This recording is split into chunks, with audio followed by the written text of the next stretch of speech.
My DIL kicked me out in the snow. If you won't clean the floors, get out. Freezing, I helped a man change a flat tire. He said, "You have a good heart." When he took off his hood, I saw my high school sweetheart, now a billionaire. He opened the car door and said something that made me freeze. "I'm glad to have you here. Follow my story until the end and comment the city you're watching from so I can see how far my story has reached." The words hit me harder than the December wind slicing through my thin coat. If you won't clean these floors on your hands and knees like I asked, then get out. We don't need a lazy old woman taking up space.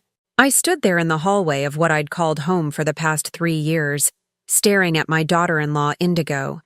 Her perfectly manicured nails drummed against the doorframe as she waited for my response.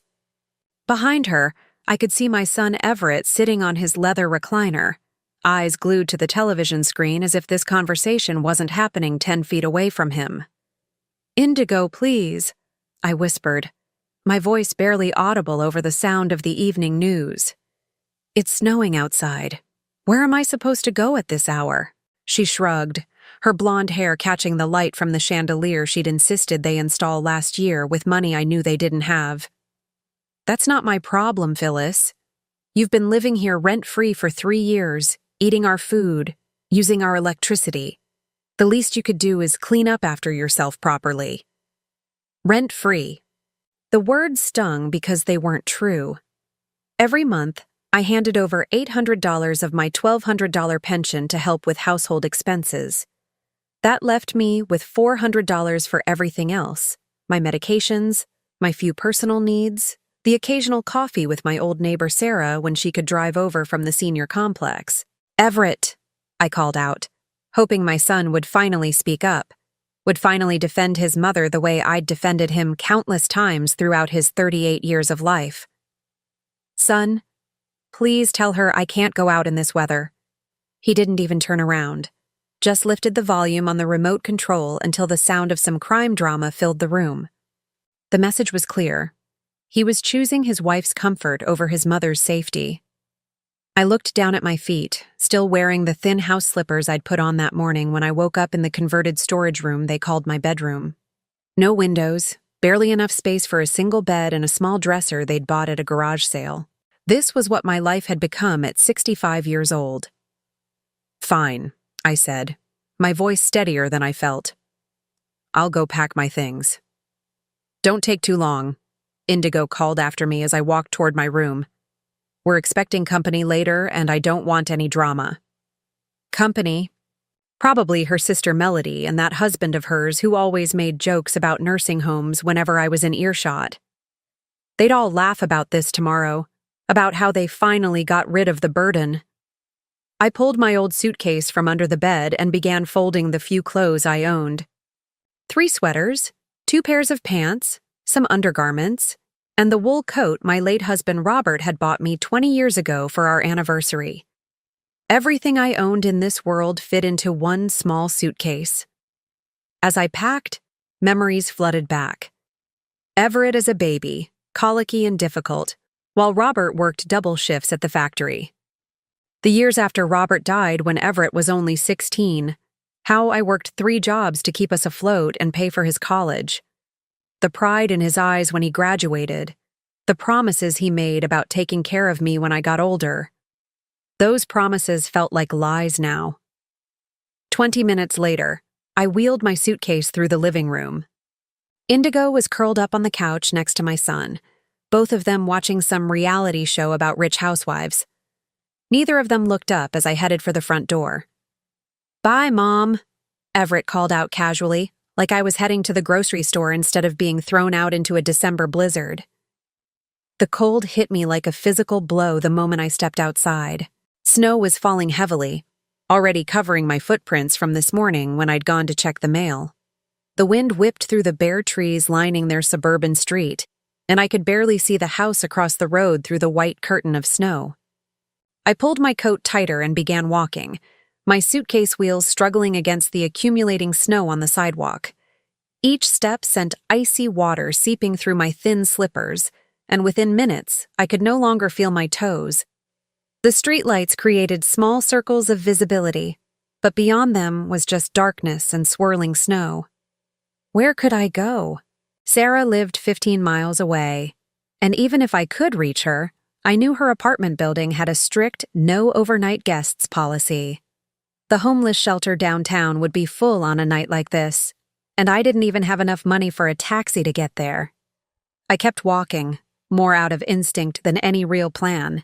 The suitcase felt heavier with each step, and twice I had to stop and rest, my breathing visible in small white puffs that the wind immediately scattered.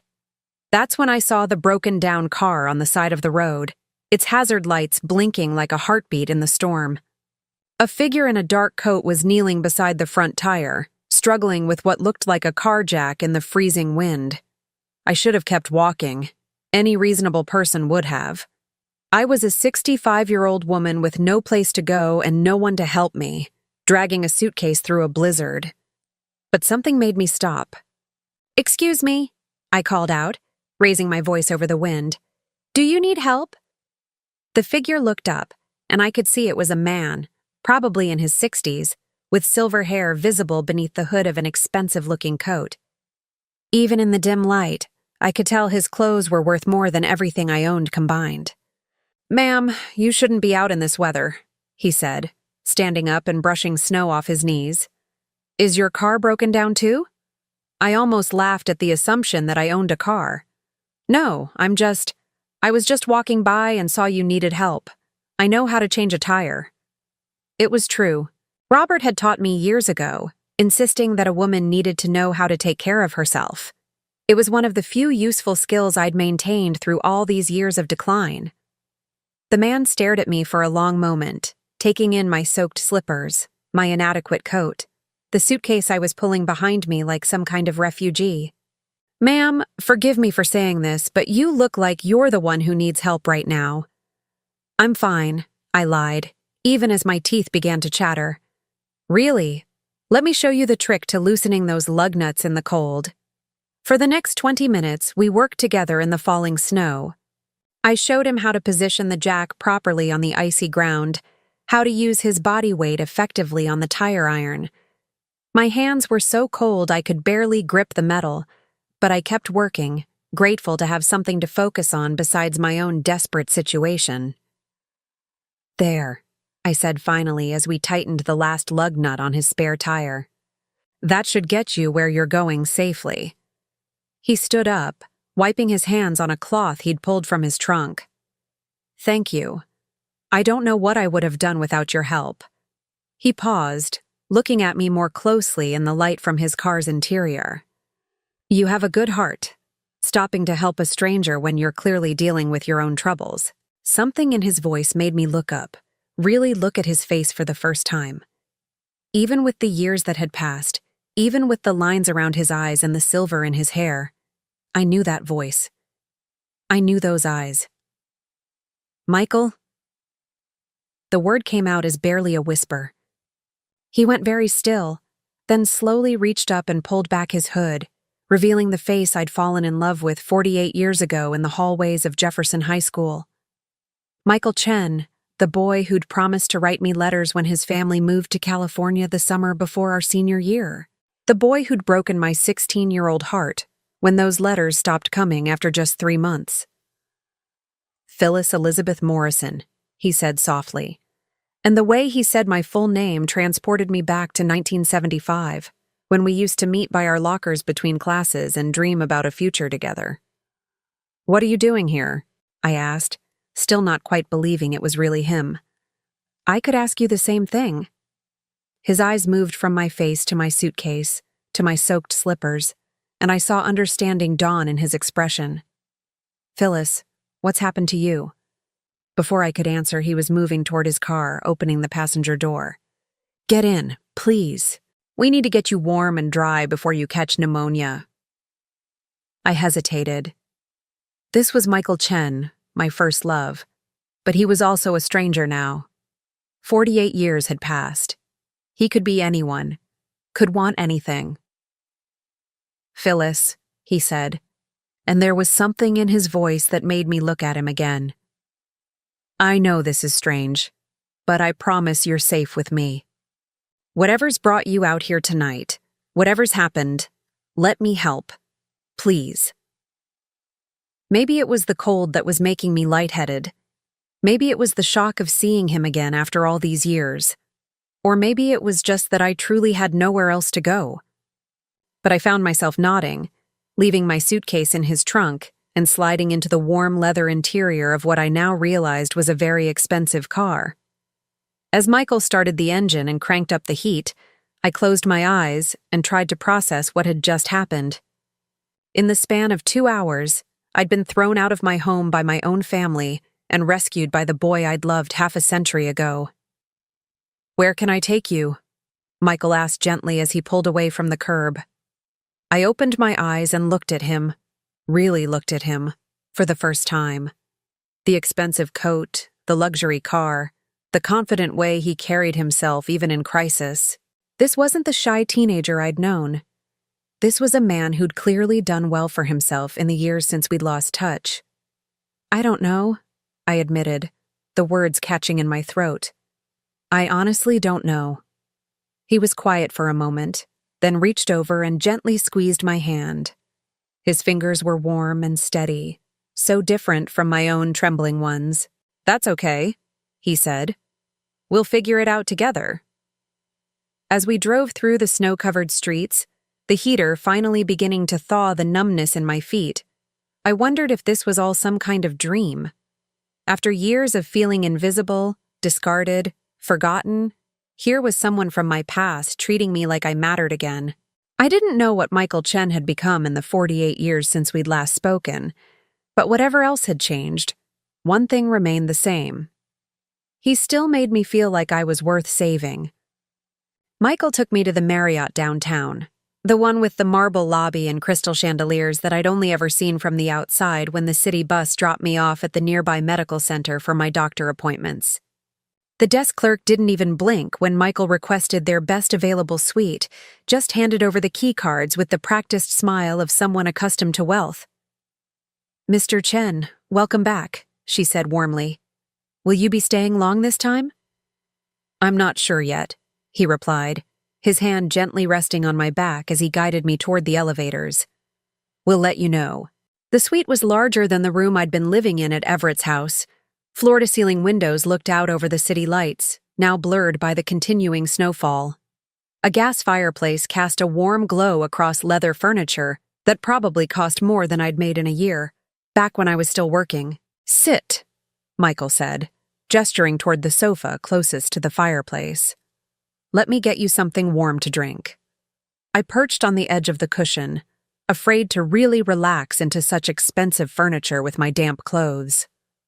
Michael moved to the suite's kitchenette, and I heard the familiar sounds of someone making tea. It reminded me of Sunday afternoons at my grandmother's house when I was little, the way she'd fuss over guests until they felt completely welcome. "Here." He handed me a steaming mug and settled into the chair across from me, his eyes never leaving my face.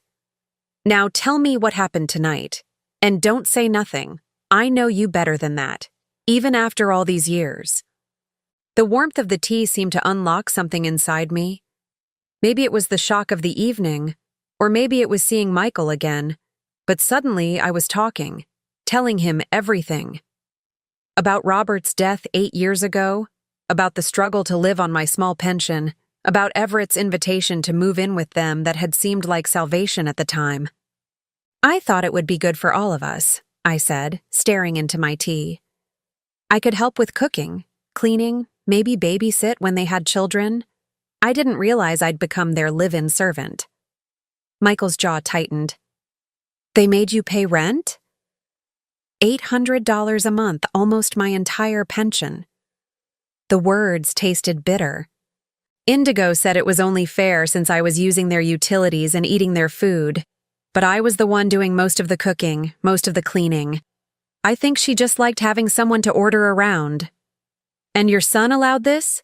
I was quiet for a long moment, remembering all the times I'd hoped Everett would stand up for me, would remember who I was before I became this diminished version of myself. Everett learned a long time ago that keeping Indigo happy was easier than making waves. She has very specific ideas about how things should be done, and she doesn't tolerate disagreement. What triggered tonight's eviction? I almost laughed at how delicately he put it. She wanted me to scrub the bathroom floors on my hands and knees. Said using a mop wasn't thorough enough. When I suggested that at my age, maybe I could clean them effectively without crawling around on the tile, she decided I was being defiant. Michael set down his coffee cup with enough force to make me look up. His face was calm, but his eyes burned with an anger I'd never seen there before. She threw a 65-year-old woman out into a blizzard because you wouldn't scrub floors on your hands and knees? It sounds worse when you say it like that. It sounds like exactly what it is. Elder abuse. He stood up and began pacing to the window, his expensive suit moving with the fluid confidence of someone who'd learned to command rooms. Phyllis, you can't go back there. I don't have anywhere else to go. The admission hung between us like a physical thing. My pension barely covers basic expenses. I can't afford an apartment on my own, even a studio. I looked into senior housing, but the waiting lists are years long. Michael stopped pacing and turned to face me. In the soft light from the fireplace, I could see the boy I'd fallen in love with superimposed over the successful man he'd become. Same dark eyes, same way of tilting his head when he was thinking. What happened to us, Phyllis? He asked quietly. After I moved to California, I wrote you letters every week for months, but you never responded. I felt something cold settle in my stomach. What letters? Michael, I never received any letters from you. He went very still. That's impossible. I sent them to your home address, the same one I'd been to dozens of times. I waited, I whispered, the old pain rising fresh and sharp. I waited for months. I thought you'd forgotten about me, found someone new in California. I thought you were done with small-town girls who weren't sophisticated enough for your new life. Michael sank back into his chair, his face pale. My mother, he said finally. She never liked you, never thought you were good enough for me. She must have. She must have intercepted the letters before they reached you. The silence stretched between us as we both absorbed the magnitude of what his mother had stolen from us. 48 years of wondering, of believing ourselves abandoned or forgotten, when the truth was that someone else had made the choice to separate us. I looked for you, he said eventually. Not right away. I was young and hurt and angry that you'd apparently cut me off completely. But later, when I was older and more successful, I hired investigators. They told me you'd married Robert Morrison and moved away, that you seemed happy and settled. I didn't want to disrupt that. Robert was a good man, I said carefully. We had a good marriage. But Michael, I never stopped wondering what might have been if you'd written, if I'd known you still cared. And now here we are, he said softly. Both of us alone, both of us carrying regrets we didn't even know we should have. I studied his face in the firelight, seeing the lines that spoke of years of hard work and success, but also of loneliness. Tell me about your life. What happened after California? Are you married? Do you have children? Michael smiled, but it didn't quite reach his eyes. I threw myself into work after losing you. Started a software company in Silicon Valley in the early 80s, just as personal computers were taking off. We went public in '92, and I've been expanding into different technologies ever since. That sounds very successful. It is. I'm worth somewhere around $250 million now. He said it matter-of-factly without pride or shame. I married twice. First wife left me for her tennis instructor after 5 years. Said I worked too much, cared more about my computers than her. She wasn't wrong. Second wife lasted 8 years before she decided she preferred the lifestyle my money provided over actually living with me. No children? No. Sarah, my first wife, had a son from her previous marriage. I tried to be a father figure, but when she left, she made sure I never saw him again. Carla never wanted kids, said they'd interfere with travel, with her social calendar. He leaned forward, resting his elbows on his knees. What about you? Besides Everett? Just Everett. I had 2 miscarriages after him, and then the doctor said it wasn't likely I'd carry another pregnancy to term.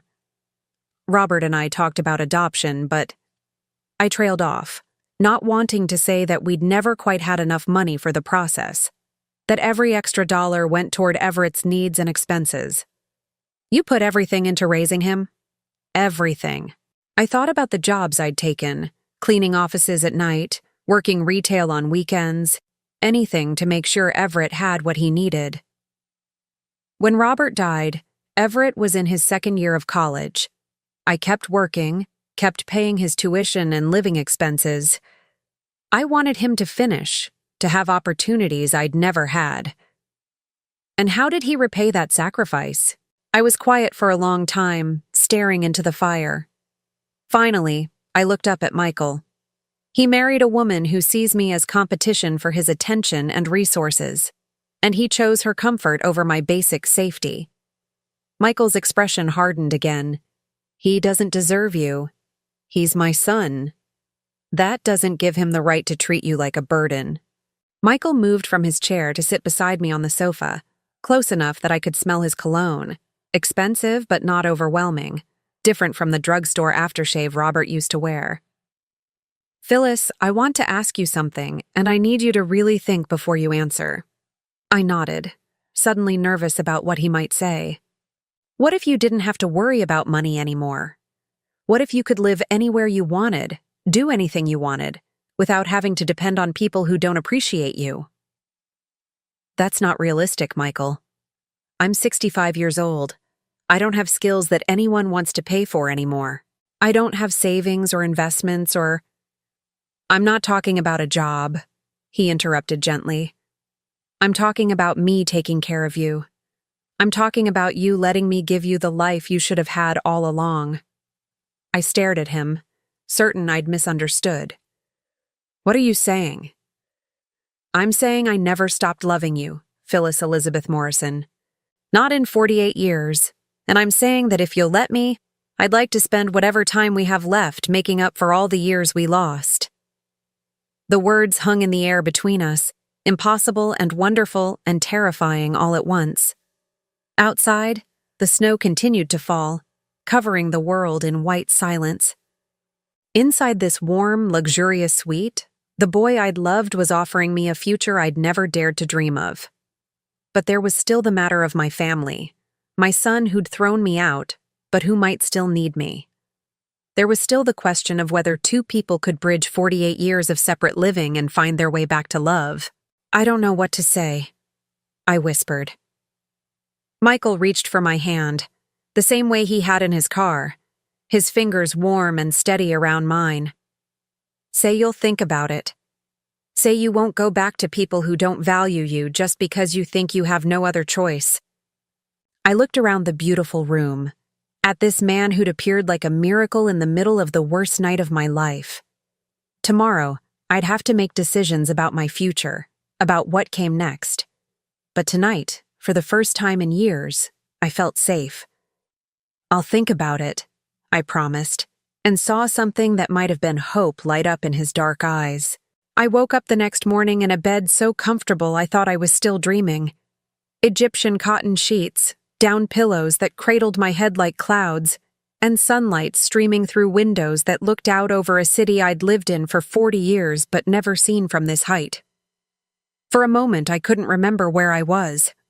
Then it all came flooding back.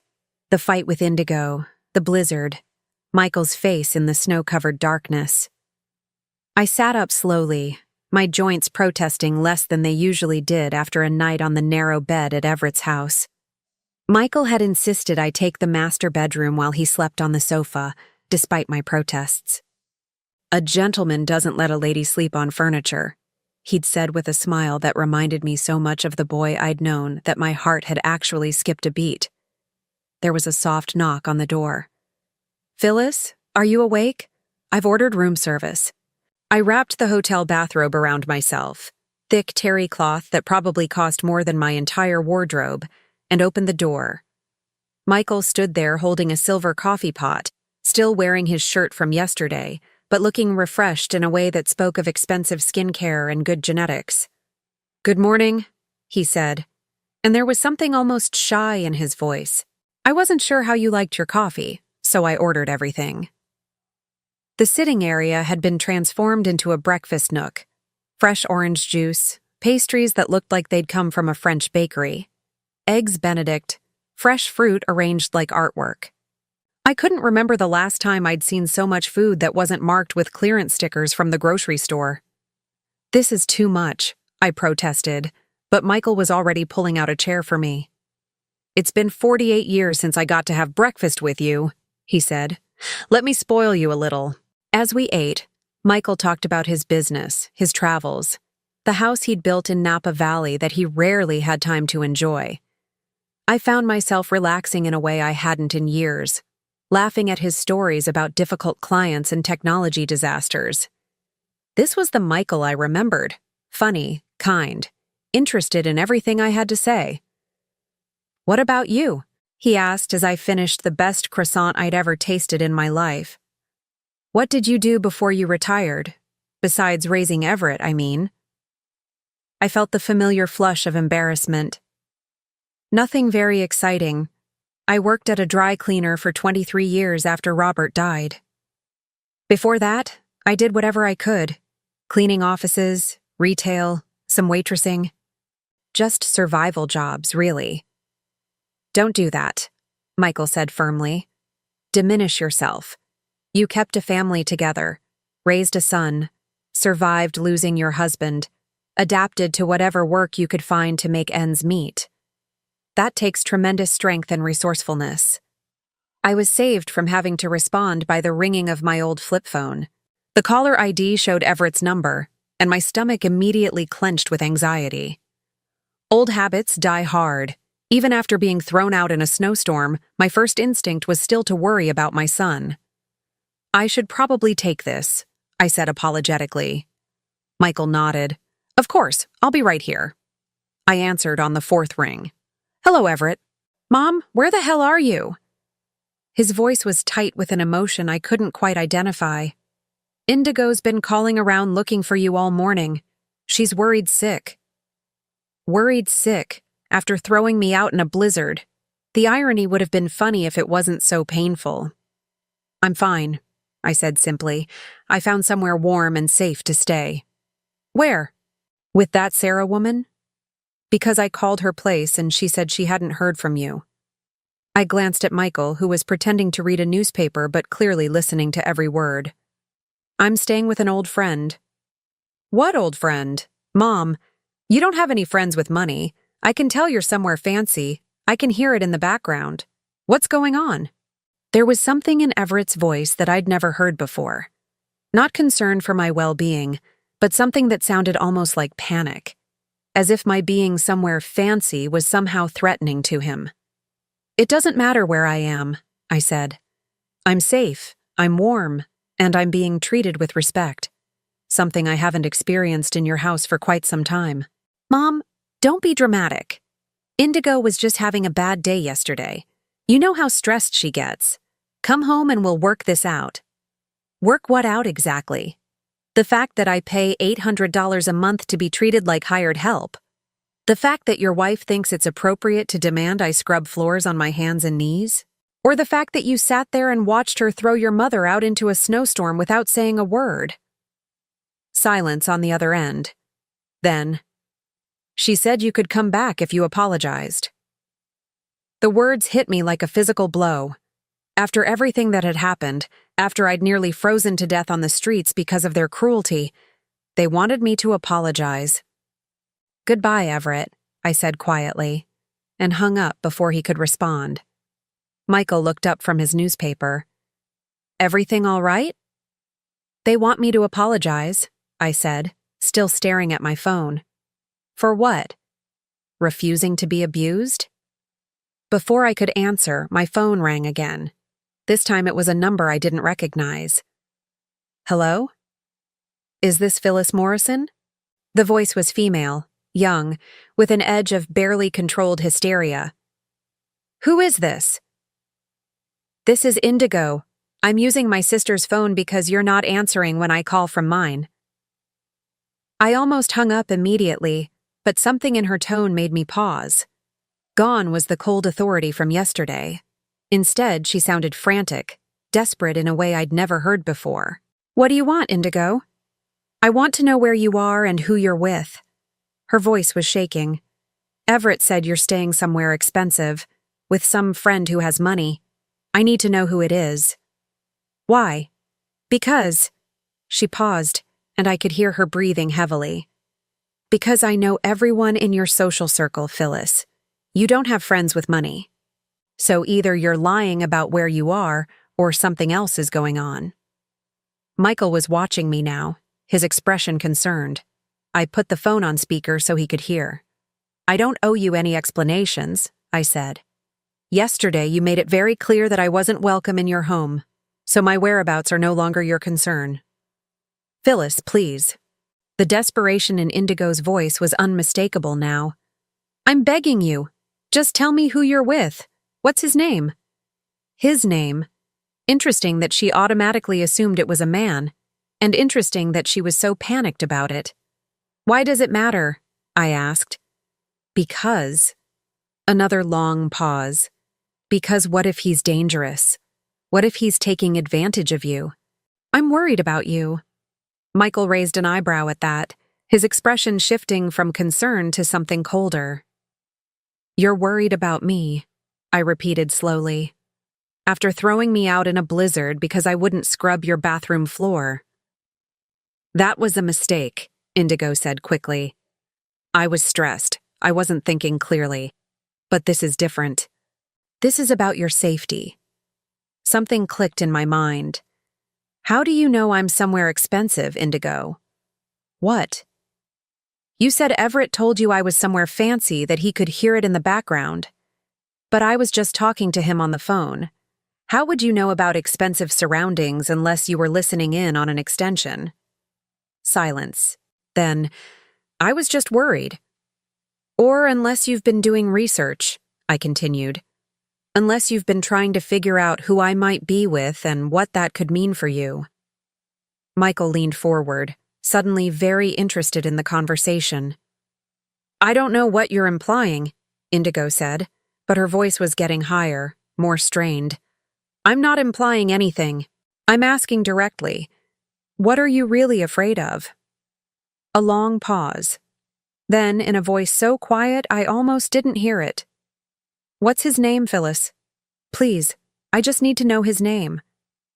I looked at Michael, who nodded slightly.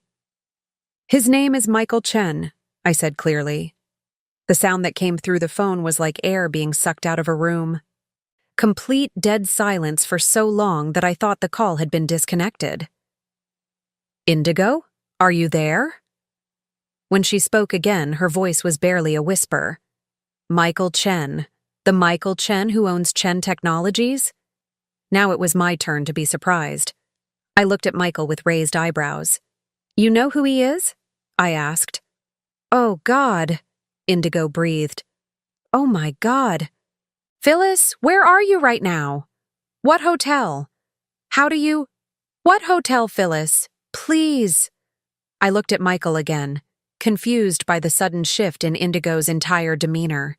He was frowning now, clearly trying to piece together why my daughter-in-law would know who he was. The Marriott downtown, I said finally. Don't go anywhere, Indigo said, her voice now urgent in a completely different way than before. Don't sign anything. Don't agree to anything. I'm coming down there right now. Indigo, what's wrong? How do you know Michael? I don't know him personally, she said, speaking so fast the words tumbled over each other. But Everett works for Henderson Construction, and they've been trying to get a contract with Chen Technologies for 2 years. It would be the biggest deal in the company's history. Phyllis, do you understand what this means? I felt something cold settle in my stomach as the pieces began falling into place. What does it mean? It means you're sitting next to a man who could change our entire life with one phone call. It means you have power now, real power, and I was. Oh God, what have I done? The desperation in her voice was complete now, all pretense of authority or control gone. She'd gone from treating me like a burden to realizing I might be the key to everything she'd ever wanted. "I'll be there in 20 minutes, she said. "Don't do anything until I get there, please, Phyllis, I'm begging you." The line went dead. I set the phone down and looked at Michael, whose expression had gone completely unreadable. "Henderson Construction," he said quietly. "Your son works for Henderson Construction." "You know them?" Michael's smile was cold, nothing like the warm expressions I'd been seeing all morning. "Oh, I know them very well. They've been sending proposals to my company for months, calling my assistants, showing up at my office building trying to get meetings. Very persistent people." "Everett mentioned some big contract they were hoping for," I said slowly. "He's been working overtime, staying late, bringing work home." Indigo kept talking about how this deal could change everything for them financially. And now she realizes that the woman she threw out in the snow is personally acquainted with the man who controls that contract. Michael leaned back in his chair, and for the first time since I'd met him again, he looked every inch the powerful businessman he'd become. How interesting. The irony of the situation was starting to sink in. For 3 years, I'd lived in their house feeling like a burden, like someone they tolerated out of obligation. And all this time, I'd been one chance encounter away from having something they desperately wanted. "What are you going to do?" I asked. Michael was quiet for a long moment, staring out the window at the city below. When he looked back at me, his expression was thoughtful. "That depends," he said finally. "What do you want me to do?" For the first time in years, someone was asking what I wanted, instead of telling me what I should accept. The power dynamic that had defined my life since Robert's death was shifting, and I wasn't sure how to handle it. 20 minutes later, we heard frantic knocking on the suite door. "That'll be them," I said quietly. Michael stood up, straightening his shirt. "Ready?" I thought about yesterday, about scrubbing floors, about walking through the snow with nowhere to go, about feeling invisible and disposable. Then I looked at Michael, at the luxury surrounding us, at the future he was offering. "Ready," I said, and meant it. When Michael opened the door, Indigo practically fell into the room. She'd clearly thrown on whatever clothes were closest: jeans, a wrinkled sweater, hair pulled back in a messy ponytail. Behind her stood Everett, looking confused and uncomfortable. "Mr. Chen," Indigo said breathlessly, extending her hand. "It's such an honor to meet you. I'm Indigo Morrison, and this is my husband Everett. We're so grateful you helped Phyllis last night." Michael shook her hand politely but didn't smile. "Mrs. Morrison, Mr. Morrison." Everett stepped forward, clearly still trying to understand why his mother was having breakfast with one of the most successful businessmen in the state. "Mom, we need to talk. This whole thing has gotten out of hand." "Has it?" I asked, remaining seated at the breakfast table. "Which part? The part where your wife threw me out in a snowstorm, or the part where you let her do it?" Indigo shot her husband a look that could have cut glass, then turned back to Michael with the kind of desperate charm she usually reserved for people she needed favors from. "Mr. Chen, I hope you understand that this was all a terrible misunderstanding. We love Phyllis dearly, and we've been worried sick about her." "Worried enough to call the police when she went missing?" Michael asked mildly. Another silence. We knew she was resourceful," Everett said weakly. Michael nodded slowly, as if this explained everything. "I see. So resourceful that you felt comfortable letting a 65-year-old woman wander around in a blizzard rather than, say, apologizing for your wife's behavior and asking her to stay." "Now wait just a minute," Everett said, some of his usual defensiveness returning. "You don't know the whole story. My mother can be. Difficult sometimes, set in her ways." I felt something snap inside me. Difficult? Because I didn't want to crawl around on bathroom floors? That's not what I meant. Then what did you mean? The words came out louder than I intended, and for the first time in years, I didn't care who was uncomfortable with my anger. Please, enlighten me. Enlighten Mr. Chen. Tell him exactly how difficult I've been while paying $800 a month to live in your storage room and clean your house. Everett's face flushed red. Mom, you're embarrassing yourself. No, Michael said quietly, but his voice carried the unmistakable authority of someone accustomed to being heard. I think you're embarrassing yourself. And your wife. The room fell silent except for the sound of Indigo's rapid breathing. I could practically see her mind racing, trying to figure out how to salvage a situation that was spiraling completely out of her control. Mr. Chen, she said finally, her voice artificially sweet. Perhaps we could discuss this privately.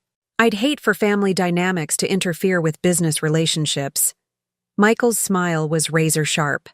Business relationships, Mrs. Morrison? I wasn't aware we had one. Well, no, not yet, but Henderson Construction has been hoping— Yes, Michael interrupted. I know exactly what Henderson Construction has been hoping. The question is, what makes you think I care about their hopes now? The weight of his words settled over the room like a heavy blanket. Indigo's face went white as she realized that her treatment of me hadn't just cost her a free housekeeper and babysitter.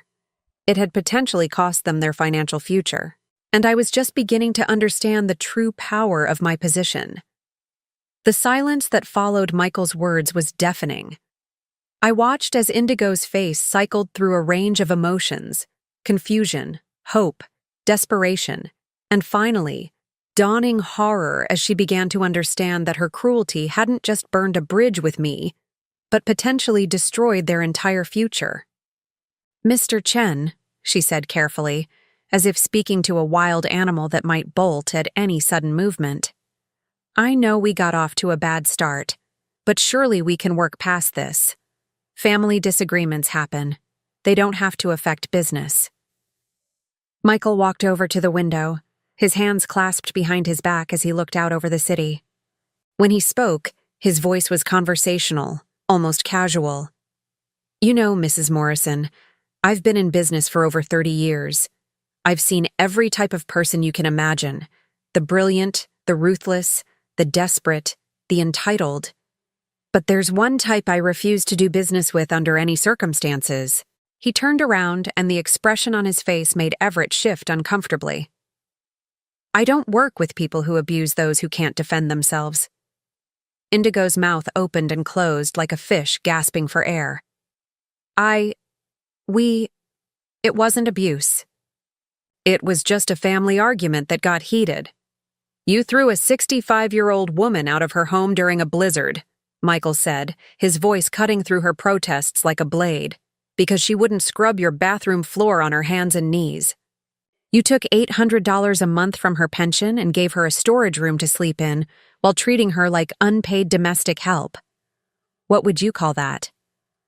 She's being overly dramatic, Everett said, finally finding his voice. My mother has always had a flair for making herself the victim in any situation. The words hit me like a slap, but before I could respond, Michael stepped forward. I'd never seen anyone's demeanor change so completely, so quickly. The gentleman who'd held my hand and ordered me breakfast was gone, replaced by someone who radiated the kind of power that had built a $250 million empire. Mr. Morrison, he said, his voice deadly quiet. I suggest you choose your next words very carefully. Something in Michael's tone must have penetrated Everett's self-righteousness, because he actually took a step backward, but he wasn't smart enough to stay quiet. Look, I don't know what sob story my mother told you, but there are two sides to every story. She's lived with us rent-free for 3 years. $800 a month, I said quietly. I paid $800 a month. That barely covered utilities, Everett. The single word from Michael was enough to make my son's mouth snap shut. I'm going to tell you something, and I want you to listen very carefully. Yesterday morning, I finalized the purchase of Henderson Construction. The color drained from both Indigo's and Everett's faces simultaneously. "What?" Indigo whispered. "I bought the company," Michael said matter-of-factly. 73% controlling interest. The previous owners were having financial difficulties. Apparently, they'd overextended themselves trying to land contracts they weren't quite qualified for. I thought it might be a good addition to my portfolio. Everett sank into one of the suite's expensive chairs as if his legs had given out. You own Henderson Construction?" "As of 9 a.m. yesterday morning, yes. Which makes me your boss. Both of your bosses, actually." Michael's smile was cold. "Interesting how these things work out, isn't it?" Indigo made a sound somewhere between a sob and a gasp. "We didn't know. We had no idea you knew Phyllis. If we had known—" "You would have treated her differently?" Michael asked. "You would have shown basic human decency only if you'd known there might be consequences." "That's not what I meant." "Then what did you mean?" I asked, standing up for the first time since they'd arrived. "Because it sounds exactly like what you meant. You're only sorry because it turns out I know someone with power over your lives." Indigo turned to me, tears streaming down her face, all pretense of authority completely gone. "Phyllis, please. I made a mistake. I was stressed about money, about Everett working so much, about everything falling apart if he doesn't get promoted. I took it out on you and that was wrong." "You're right," I said calmly. "It was wrong. Just like it was wrong when you made me give up my bedroom so you could have a craft room. Just like it was wrong when you told your friends I was your live-in helper instead of Everett's mother.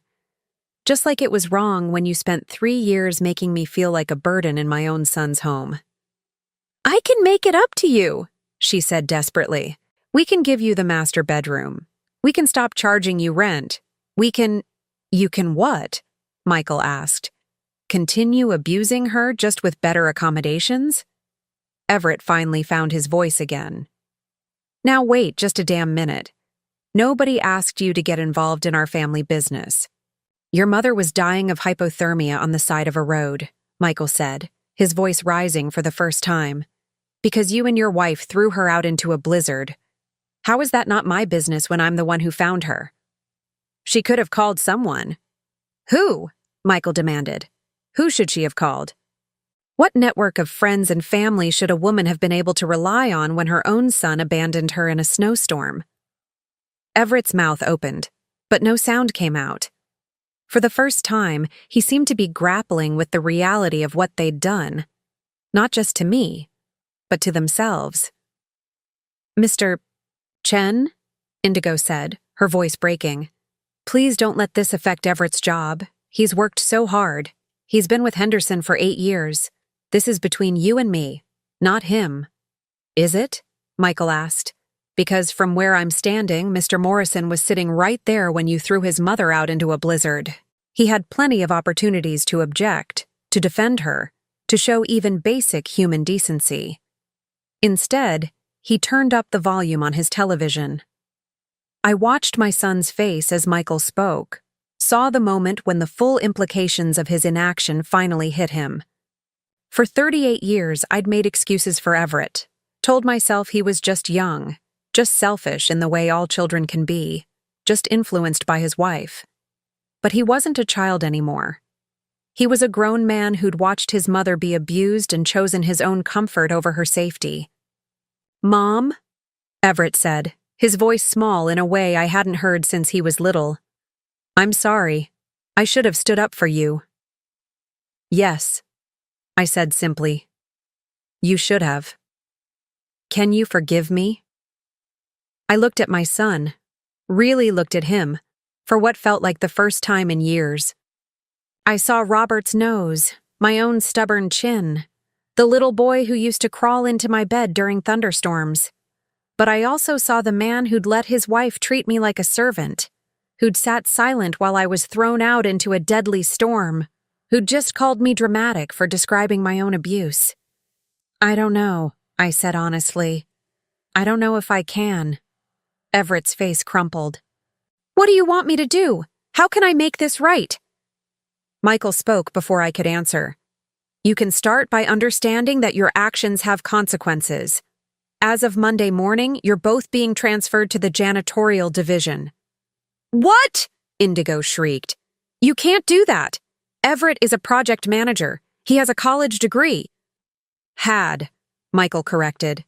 He had a position as a project manager. Now he has a position emptying trash cans and mopping floors, effective immediately. This is insane, Everett said, standing up so quickly his chair nearly tipped over. You can't destroy our lives because of a family argument. I'm not destroying anything, Michael said calmly. I'm simply demonstrating that actions have consequences. You both seem to have trouble with that concept. We'll sue, Indigo said wildly. This is wrongful termination, workplace retaliation. For what? Michael asked. I'm not firing you. I'm reassigning you to positions better suited to your character. Surely people who think it's appropriate to demand an elderly woman scrub floors on her knees shouldn't object to doing some floor scrubbing themselves.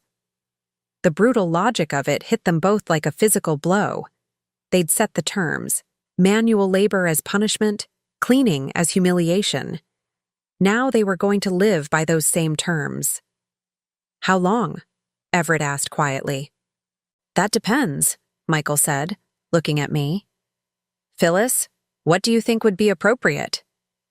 The question surprised me. For 3 years, no one had asked my opinion about anything that mattered. Now I was being asked to determine my son's fate. I think, I said slowly, that depends entirely on whether they're genuinely sorry or just sorry they got caught. We're sorry, Indigo said quickly. We're genuinely sorry. Are you? I asked. Are you sorry for treating me badly, or are you sorry that treating me badly turned out to be expensive? Neither of them answered, which was answer enough. Michael nodded as if this confirmed something he'd already suspected. I think 6 months of janitorial work might give you both some perspective on the value of treating people with dignity, regardless of their circumstances. 6 months? Everett's voice cracked. We can't survive 6 months on janitor wages. The mortgage? The car payments? Then perhaps you'll gain some appreciation for what your mother managed on $1,200 a month while paying you $800 of it, Michael said without sympathy. I watched as the full weight of their situation settled over them. Everett had never been without financial security, had never faced the kind of struggles I'd dealt with for years. Indigo had built her entire identity around being married to a successful man, around the status and security that came with middle-class respectability. What do you want from us? Indigo asked, her voice hollow. It was the first time either of them had asked what I wanted instead of telling me what I should accept. The question hung in the air between us, heavy with possibility and pain. I want to matter, I said finally. I want to be treated like a person instead of a burden. I want respect for the sacrifices I made and the love I gave. I want you to understand that throwing someone away doesn't make them worthless. It just makes you cruel. Can you teach us how to do that?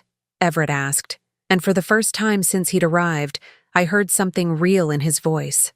Not manipulation or desperation, but genuine regret. I looked at my son, at his wife, at the mess they'd made of their lives in a single evening of cruelty. Then I looked at Michael, who was watching me with the same patient attention he'd shown 48 years ago when I was trying to solve a difficult math problem. I don't know, I said honestly, but maybe we can find out. Michael stepped closer to me, his hand finding mine with the same gentle certainty he'd shown in the car last night.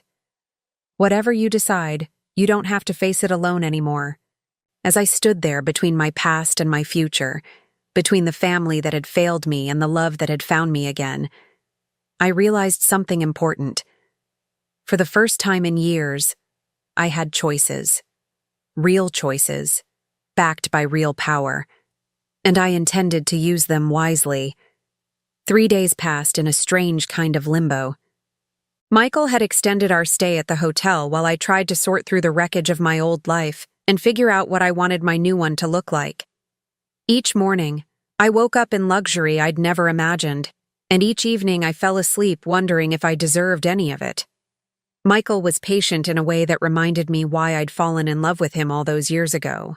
He didn't pressure me to make decisions, didn't try to convince me that choosing him was the obvious answer. Instead, he simply existed beside me, solid and reassuring, while I wrestled with 48 years of conditioning that told me family came first, no matter how badly they treated you. On the third morning, while Michael was downstairs in a business meeting with some clients who'd flown in from Seattle, I received a call that changed everything. "Mom?" Everett's voice was different somehow, quieter, more uncertain than I'd heard it in years. "Hello, Everett. Could you meet me somewhere? Just you and me? I know you're angry, and you have every right to be, but I need to talk to you. Without Indigo, without Michael Chen. Just us." I was quiet for a long moment, looking out the hotel window at the city below. "What makes you think I want to talk to you?" "Because you're my mother," he said simply. "And despite everything I've done, despite how badly I've screwed this up, I'm still your son. I have to believe that means something." An hour later, I sat across from Everett in a small diner downtown. The kind of place where the coffee was strong and nobody cared if you lingered over your meal. He looked terrible, his hair unwashed, his clothes wrinkled, deep circles under his eyes that spoke of sleepless nights and desperate worry. "You look like hell," I said, and was surprised to hear a note of maternal concern creep into my voice despite everything. He laughed, but there was no humor in it. "I feel like hell, Mom. I've been thinking about what happened. Really thinking about it, and I need you to know something." "What's that?" "I remember now. I remember being little and Dad leaving, and how scared I was that you might leave too. I remember you working all those jobs, coming home exhausted, and how I used to think that if I was just good enough, perfect enough, you'd never have to work so hard." His eyes filled with tears, and for a moment, I saw not the 38-year-old man who'd betrayed me, but the frightened little boy who used to crawl into my bed during thunderstorms. "But then I grew up," he continued, "and somewhere along the way, I started taking all those sacrifices for granted. I started thinking they were just what mothers did, not something special you'd chosen to do for me.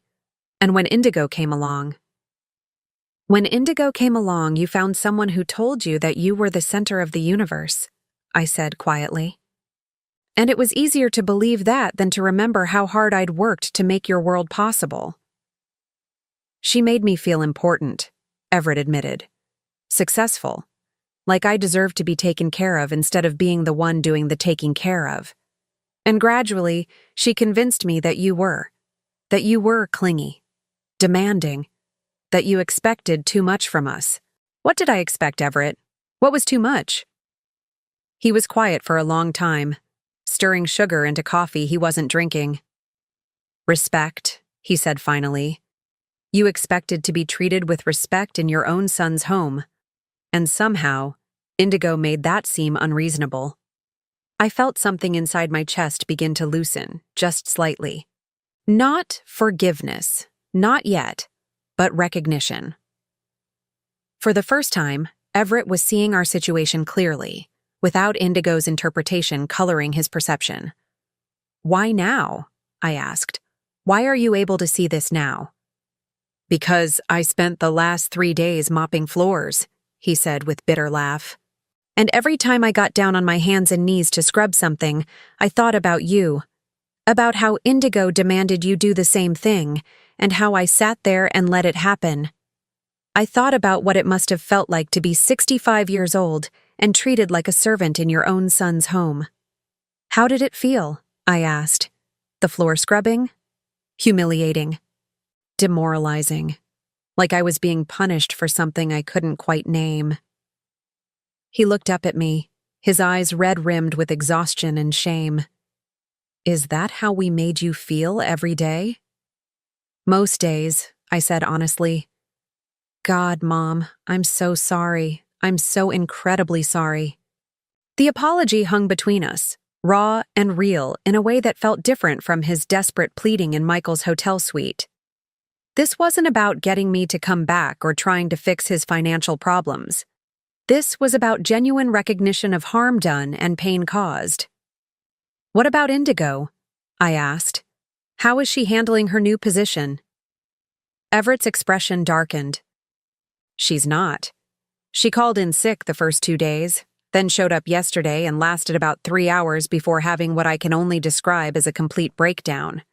Started screaming at the supervisor, demanding to speak to Michael Chen directly, threatening to sue everyone from the janitor to the CEO. Did she speak to Michael? No. Security escorted her out of the building. She's been fired, Mom.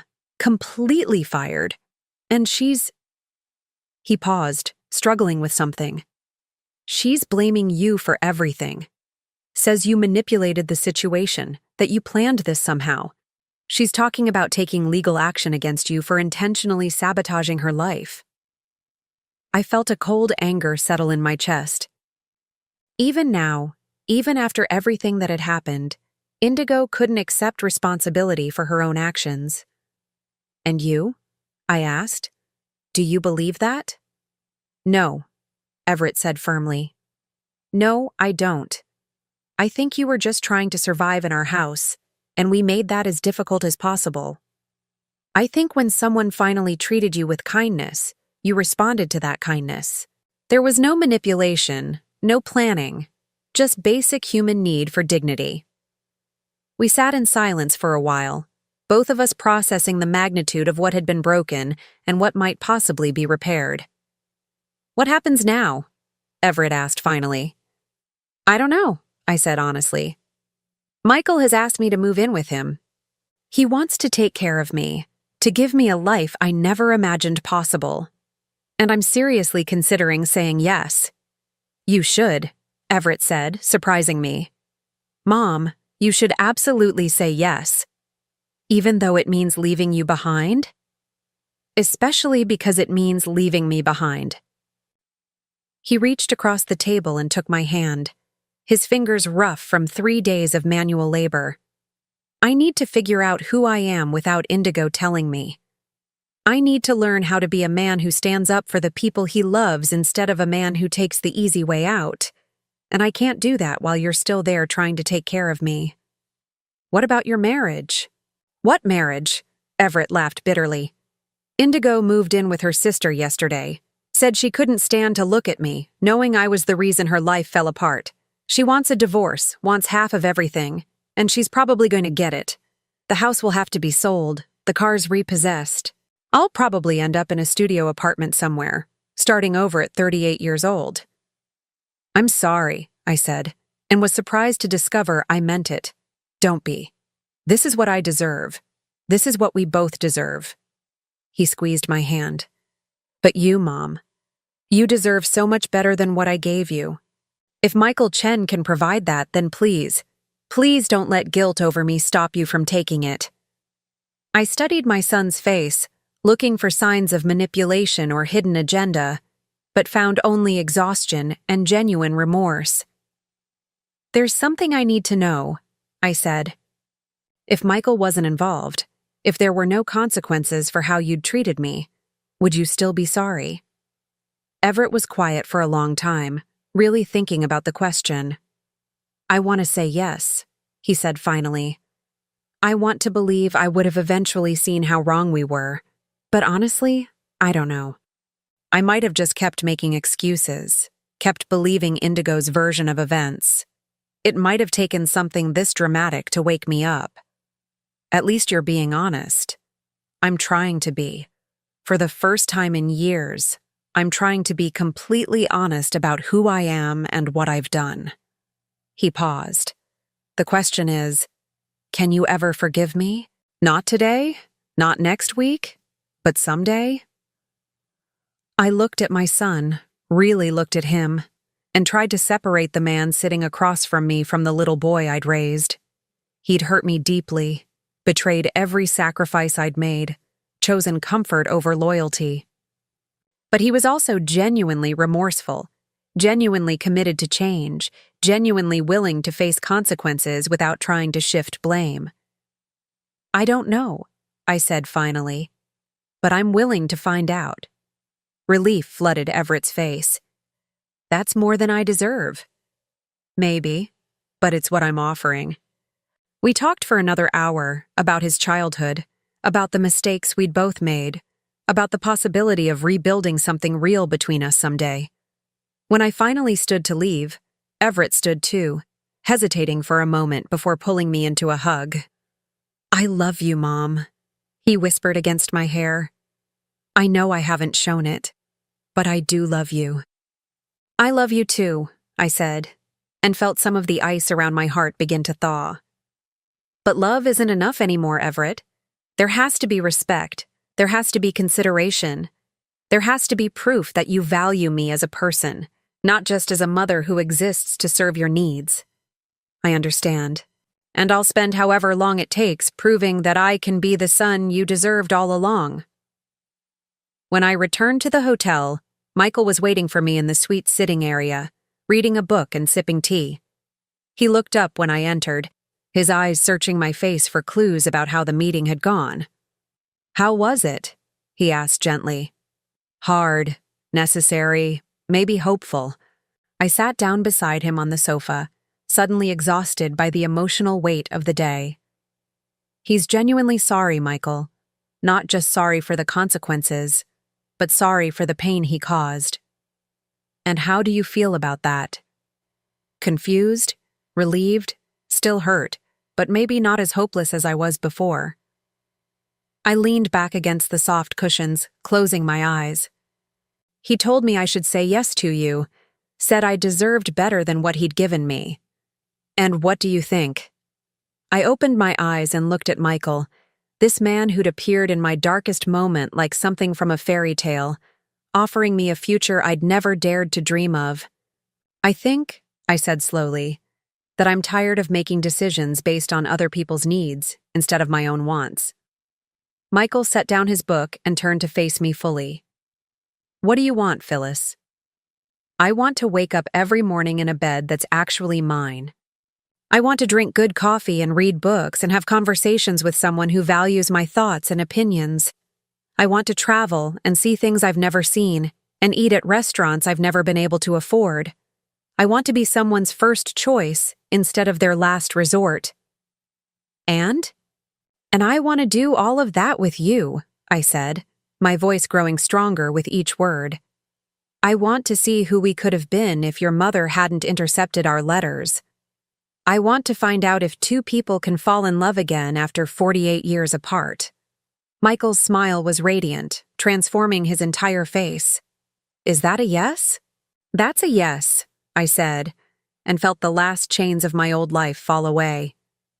He reached into his jacket pocket and pulled out a small velvet box. I was hoping you'd say that. Inside was the most beautiful ring I'd ever seen. Not the traditional diamond solitaire I might have expected, but a vintage emerald surrounded by tiny diamonds, elegant and unique and perfect. It was my grandmother's, Michael said as he slipped it onto my finger. She wore it for 63 years, through good times and bad, through war and peace, through poverty and prosperity. I want you to wear it for whatever time we have left, whether that's 3 years or 30. I stared at the ring, at the way it caught the light, at the way it looked on my hand like it belonged there. What about Everett? I asked.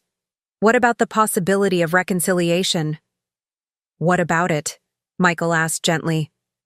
Phyllis, choosing to build a life with me doesn't mean you can never speak to your son again. It just means you're not going to sacrifice your happiness for his comfort anymore. If he wants a relationship with you, he can earn it on your terms, not his. The wisdom of his words settled over me like a warm blanket. I didn't have to choose between love and family. I could choose love and insist that family prove themselves worthy of it. So what happens now? I asked. Now, Michael said, we go home. We start the life we should have started 48 years ago. And we don't waste another single day on regret. As he kissed me for the first time since we were 17 years old, I realized something important. Sometimes the most radical act isn't forgiveness or revenge. Sometimes it's simply choosing yourself. Choosing your own happiness, your own worth, your own future. And for the first time in my adult life, that's exactly what I was doing. 6 months later, I stood in the kitchen of Michael's house in Napa Valley, watching the sunrise paint the vineyard gold through windows that stretched from floor to ceiling. The kitchen was larger than the entire apartment I'd shared with Robert in our early married years, but somehow it felt intimate rather than overwhelming. Maybe because Michael had filled it with touches that made it ours. My grandmother's recipe box on the counter, photos from our recent trip to Italy on the refrigerator, herbs growing in small pots along the windowsill that I tended each morning. I was making pancakes, a skill I'd perfected during those lean years when Everett was young, and fancy breakfasts were the one luxury I could afford to give him. The irony wasn't lost on me that now, when I could afford to have a chef prepare anything I wanted, I was choosing to cook for the simple pleasure of it. "Something smells incredible," Michael said as he entered the kitchen, his hair still damp from his morning shower. Even at 66, he moved with the energy of a much younger man, though I'd learned to recognize the small signs of contentment that had softened his edges since we'd been together. The way he hummed unconsciously while reading. The way he reached for my hand without thinking whenever we walked together. "Blueberry pancakes," I said, flipping the last one with perhaps more flourish than necessary. "I found fresh berries at the farmer's market yesterday." "The same farmer's market where you spent 45 minutes discussing soil composition with that young organic grower?" Michael asked with amusement, wrapping his arms around my waist from behind. "His technique was fascinating," I protested, leaning back against his chest. "I never had the opportunity to learn about gardening when I was younger. Too busy working, too tired when I got home." "And now?" "Now I have time to be curious about everything I missed." I turned in his arms, struck again by how natural this felt. How right. "Speaking of which, the community college called yesterday. My application for their photography class was accepted." "That's wonderful." Michael's smile was proud in a way that still made my heart flutter. "When do you start?" "Next Tuesday, 3 days a week for 8 weeks. The instructor said we'll be working with both digital and film cameras, learning about composition and lighting and developing our own style." "You sound nervous." I was nervous. At 65, I was returning to school for the first time since my high school graduation. But it was a good kind of nervous, the kind that came from anticipation rather than fear. "A little. It's been a long time since I was a student." "You'll be brilliant," Michael said with the confidence of someone who'd watched me master everything from his complicated coffee machine to the art of wine tasting in the months since I'd moved in. "You have an eye for beauty. You just need to learn the technical skills to capture what you see." As we sat down to breakfast, Michael's phone buzzed with a text. He glanced at it, then at me, his expression carefully neutral. "Everett?" I asked. Michael nodded. "He wants to know if you're free for lunch today. Says he has something important to tell you." I'd been having monthly lunches with my son since I'd moved to California. They were still careful affairs, both of us learning how to navigate this new dynamic where I wasn't responsible for managing his emotions and he wasn't entitled to my unconditional support. But they'd been getting easier, more genuine, as Everett slowly proved he was serious about changing. "What do you think he wants to talk about?" I asked. "I suspect it has to do with the papers his lawyer filed yesterday." I raised an eyebrow. Michael's business connections meant he often knew about legal proceedings before the people involved did. "What papers?" "Divorce papers. Everett filed for divorce from Indigo yesterday morning, citing irreconcilable differences and requesting no spousal support." I set down my coffee cup, surprised by the relief I felt.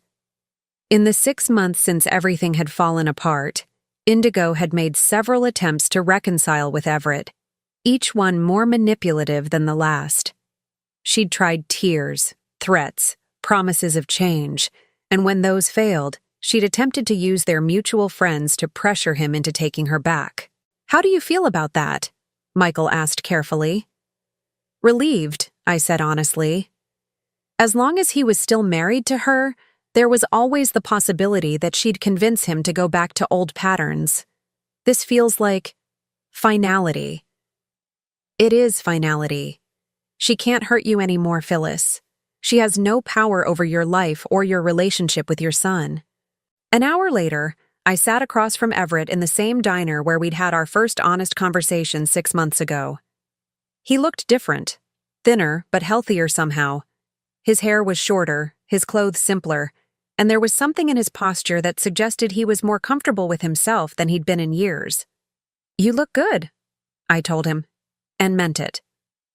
"I feel good. Different, but good." He smiled, and for the first time in years, it reached his eyes.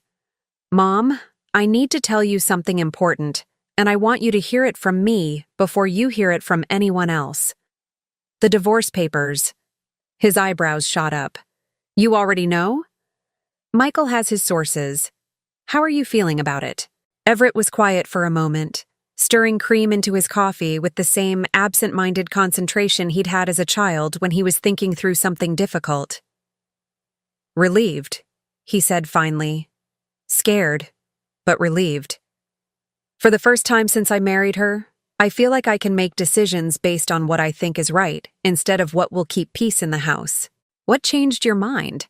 Last time we talked, you were still trying to save the marriage." "Last time we talked, I was still trying to save the person I thought she could become instead of accepting who she actually is." Everett looked up from his coffee. "She came to see me last week, wanted to discuss reconciliation. But the whole conversation was about what you and Michael had taken from her, how her life had been destroyed by your selfishness. Not once did she acknowledge what she'd done wrong. Not once did she take responsibility for her own actions. And that bothered you?" It terrified me. Because I realized that if I took her back, I'd be choosing to spend the rest of my life with someone who thinks cruelty is justified as long as the target can't fight back. Someone who sees kindness as weakness and respect as something that has to be earned through submission. I felt something ease in my chest that I hadn't even realized was still tight. For months, I'd been afraid that Everett's remorse was temporary, that eventually Indigo would find a way to convince him that I was the real villain in their story. "There's something else," Everett continued. "I've been going to therapy, individual therapy, not couples counseling. I needed to understand how I became someone who could sit quietly while his wife abused his mother. What have you learned? That I spent most of my adult life looking for someone who would make me feel important without requiring me to actually be important. Indigo made me feel like a success without demanding that I succeed at anything that mattered. She made me feel like a good person without requiring me to do good things. The insight was more profound than I'd expected from my son, who'd never been particularly introspective. Dr. Martinez, my therapist, helped me understand that when you sacrifice for someone without them acknowledging the sacrifice, it can create resentment instead of gratitude. I think that's what happened with us. You gave me so much, worked so hard to provide for me, and I started taking it for granted instead of being grateful for it. You were a child, Everett. Children are supposed to take their parents' love for granted. But I wasn't a child when I married Indigo. I wasn't a child when I let her treat you like a servant in our house. I was a grown man who chose comfort over courage, and that's something I have to live with." We were quiet for a moment, both of us processing the weight of his words. "What happens now?" I asked. "Now I figure out who I am when I'm not trying to please someone who can't be pleased.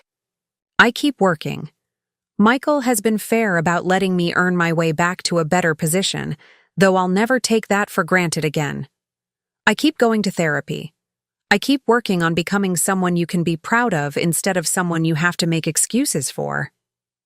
"I'm already proud of you," I said softly. "Maybe not proud of all your choices, but proud of your willingness to face them honestly and do better. That means everything to me." Everett reached across the table and took my hand. "Mom, I need you to know that I understand now why you chose Michael. I understand that you deserve happiness and security and love that doesn't come with conditions attached. I'm not asking you to choose between him and me. Good, because I wouldn't. He laughed. I figured that out when I saw how you looked at each other in that hotel room. I haven't seen you smile like that since before Dad died. Michael makes me happy in a way I'd forgotten was possible. Then I'm happy for you. Really, genuinely happy. Everett paused, then added, I do have one request, though. What's that? When you're ready, when you feel like our relationship is stable enough, I'd like to meet him properly. Not as the man who destroyed my life, but as the man who gave my mother a chance to start over. I felt tears prick the corners of my eyes. I think that could be arranged. And maybe sometime I could see your new house, see where you're living, meet your friends, be a part of your life instead of expecting you to revolve around mine. I would love that. As I drove back to Napa Valley that afternoon, I thought about the journey that had brought me here. 6 months ago, I'd been a woman who believed her worth was measured by how much others needed her, how much she could sacrifice, how small she could make herself to fit into spaces that weren't designed for her comfort. Now I was a woman who woke up each morning in a bed that was actually mine, in a house where my opinions mattered, next to a man who saw my happiness as essential to his own. I had friends I'd met at the community center, hobbies I was exploring for pure pleasure, and a son who was learning to value me as a person rather than taking me for granted as a resource. When I pulled into our driveway, Michael was in the garden, pruning roses with the careful attention he brought to everything he cared about. He looked up when he heard my car, his face lighting up with the kind of uncomplicated joy that still amazed me. How did it go? He asked, pulling off his gardening gloves as I approached. Better than I hoped. He filed for divorce. He's staying in therapy. He wants to meet you properly and see our home. Our home, Michael repeated, as if testing the words. I like the sound of that. So do I. That evening, we sat on the deck overlooking the vineyard, sharing a bottle of wine from grapes that had been growing on this land longer than we'd been alive. The sunset painted everything golden, and for the first time in my adult life, I felt completely at peace. Do you ever regret it? Michael asked, his hand finding mine in the gathering twilight. Leaving your old life behind? Never, I said without hesitation. I don't regret fighting for my dignity. I don't regret choosing happiness over obligation. And I don't regret giving us a second chance. Even if it meant hurting Everett. I didn't hurt Everett. His own choices hurt him. I just stopped absorbing the impact of those choices for him. I turned to look at Michael, this man who'd saved me in more ways than one. You know what I regret? What? I regret that it took me 65 years to learn that love without respect isn't actually love at all. I regret all the years I spent believing that being needed was the same thing as being valued. And now? Now I know the difference. I lifted our joined hands and kissed his knuckles, tasting the lingering sweetness of wine. Now I know what it feels like to be chosen instead of settled for. As the stars began to appear in the darkening sky, I thought about the woman I'd been 6 months ago, standing in the snow with nowhere to go, believing herself to be burden and a disappointment. That woman could never have imagined this life, this love, this profound sense of belonging. But she'd had something this woman needed to remember. The strength to keep going even when everything seemed hopeless. The courage to help a stranger change a tire even when she was drowning in her own problems. The dignity to maintain her values even when no one else respected them. Those qualities hadn't disappeared when my circumstances changed. They'd simply been given space to flourish in soil that nourished rather than depleted them. Thank you, I said to Michael as we prepared to go inside. For what? For seeing me, for valuing me, for proving that it's never too late to start over. Thank you, he replied, for having a heart good enough to stop and help a stranger on the worst night of your life, for being brave enough to trust me with your future, for teaching me that love is even more beautiful the second time around. As we walked into our house together, I realized that some stories don't end with dramatic confrontations or perfect reconciliations. Sometimes they end with quiet contentment, with the simple joy of being known and cherished, with the profound satisfaction of a life rebuilt on your own terms.